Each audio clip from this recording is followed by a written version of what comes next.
Looking for clues. Chief Medical Officer for CDC's COVID-19 response, John Brooks, social distances from home office with his cat, Cosmo. In the long days at his dining room table, Dr. John Brooks is looking for clues to bring COVID-19 to an end. John, a CDC medical epidemiologist, is the chief medical officer for the agency's COVID-19 response. He and his team of more than a dozen are all working remotely during this outbreak.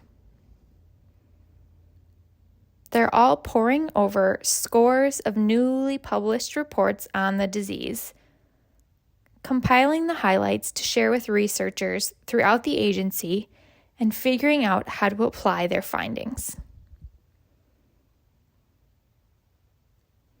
John says the science is moving so quickly. There are easily a couple of hundred new publications every day. John is saying this from his makeshift home office where his cat Cosmo is frequently at his elbow. John has been part of CDC's response to several dangerous diseases over the years, including the 2014 to 2016 Ebola outbreak in West Africa and the Zika virus outbreak in the Western Hemisphere in 2015 to 2016. But while responders had a built-in base of knowledge to tackle those illnesses, COVID-19 is brand new and has thrown curveball after curveball to those who are trying to stop it. John says the scale of this is unprecedented. The speed at which this event has unfolded is also unprecedented. And it's like every month something terrible, something really weird, or something comes along, and we can't think of it like anything we've ever known before. John came into medicine in a roundabout way. His interests were piqued in the 7th grade when he came across the 1926 book called Microbe Hunters, which profiled historic disease researchers like Louis Pasteur and Walter Reed. I was totally enthralled by the detective work aspect of things, John says. But when he got to college, he says he was intimidated by the pre-med coursework. So instead, he becomes a geologist, specializing in soil chemistry. And then he got a job interviewing and hiring expert medical witnesses for a law firm. John says, I realized that what had seemed very intimidating was something I grasped easier than I thought. He started medical school at Harvard at age 30. I think I was the second oldest in my class, he says. He came to the CDC in 1998 as an officer in the Epidemic Intelligence Services, the disease detectives who trace outbreaks. Today, he's the chief medical officer for CDC's Division of HIV and AIDS Prevention, where he focused recently on putting the president's national Ending the HIV Epidemic initiative into action.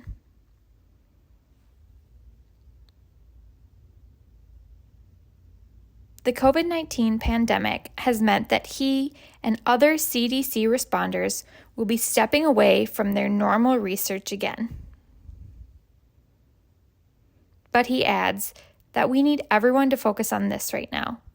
People all around the agency are dropping everything that they do to be focusing on this. He also carries a bit of family history into this fight. His mother survived polio at the age of 3, more than a decade before the discovery of a vaccine, when that disease drove children indoors in closed pools and playgrounds each summer.